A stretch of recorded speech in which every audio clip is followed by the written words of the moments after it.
కుక్కతో కలిసి బంతట్ ఆడేద్దాం అనుకున్నాడు ఈ బొడ్డోడు. సేత్తో బంతట్టుకుని చాలా గట్టిగా ఇసిరేసేసాడండి. అంతే, మన బొడ్డోడు అలాగే ఫీల్ అయ్యాడన్నమాట. బంతైతే ఇసిరేసాడు కానీ అది ఎక్కడికి వెళ్ళి పడిందో అటు ఆ కుక్కకు కానీ ఇటు ఈ సంటోడికి కానీ కనిపించకపోవడంతో ఫుల్గా కన్ఫ్యూజ్ అయిపోయారండి. ఇంతకీ అసలు ఆ బంత్ ఎక్కడ పడిందో మీరు కూడా వెతికేసి పాపం బొడ్డోడికి బాగా తీర్చేస్తారా?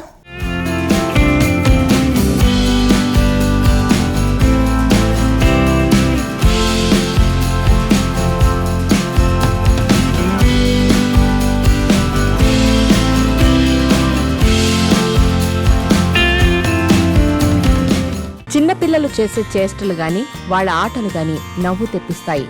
ఇప్పుడు మీరు చూస్తున్న వీడియో కూడా అలాంటిదే. పిల్లలు ఏం చేసినా ముద్దొస్తుంది, ముచ్చటేస్తుంది. అలాంటి వీడియో ఇంటర్నెట్లో వైరల్ అవుతుంది. ఈ బుడ్డోడు హుడీ వేసుకున్నాడు. ఒక చేతిలో ప్లాస్టిక్ గాల్ఫ్ బ్యాట్ లాంటిది పట్టుకున్నాడు. మరో చేతిలో ఒక బాల్ ఉంది. ఆ పక్కనే తమ పెంపుడు కుక్క ఉంది. పేరెంట్స్ వీడియో తీస్తున్నట్టున్నారు. ఆ పిల్లాడి చేష్టలు ముద్దొచ్చేలా ఉన్నాయి. సరిగ్గా నడవడం కూడా రాని ఆ బుడ్డోడు ఒక చేత్తో బ్యాట్, మరో చేత్తో బాల్ పట్టుకున్నాడు. పక్కన ఉన్న పెంపుడు కుక్కను తనతో పాటు ఆడుకోవడానికి తీసుకువెళ్లాడు. తాను చెప్పింది చేయాలన్నట్టుగా ఆ చిన్నోడు బిళ్ళపిచ్చాడు. ఒక చేతిలో ఉన్న బాల్ను విసిరితే దానిని ఆ కుక్క వెళ్లి తీసుకురావాలి. అది ఆ బుడ్డోడి కాన్సెప్ట్. ఆట కూడా అదే. అందుకే చేతిలోని బాల్ను విసిరాడు. వాడి ఆలోచన పెద్దదే కాని వాడుకున్న బలం తక్కువ కదా. అలాగే విసిరే నైపుణ్యం ఉండేంత వయసు కూడా కాదు.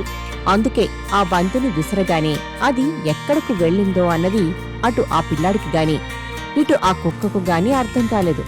బంతి కోసం ఆ బుడ్డాడితో పాటు ఆ కుక్క కూడా వెతకడం మొదలుపెట్టింది.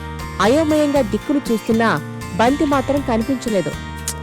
ఎక్కడకు పోయింది చెప్పమా అని చూడటం మొదలుపెట్టారు. 360 డిగ్రీలు వెతికారు. కానీ లాభం లేకపోయింది. ఎందుకంటే ఆ బంతి ఎక్కడికో పోలేదు.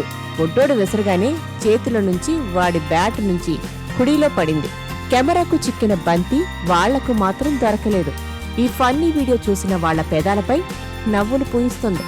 ఈ వీడియోను 27 లక్షల మంది చూశారు. యంగెస్ట్ మెజిషియన్ అంటూ కొందరు, సో క్యూట్ వీడియో అంటూ మరికొందరు కామెంట్స్ చేశారు.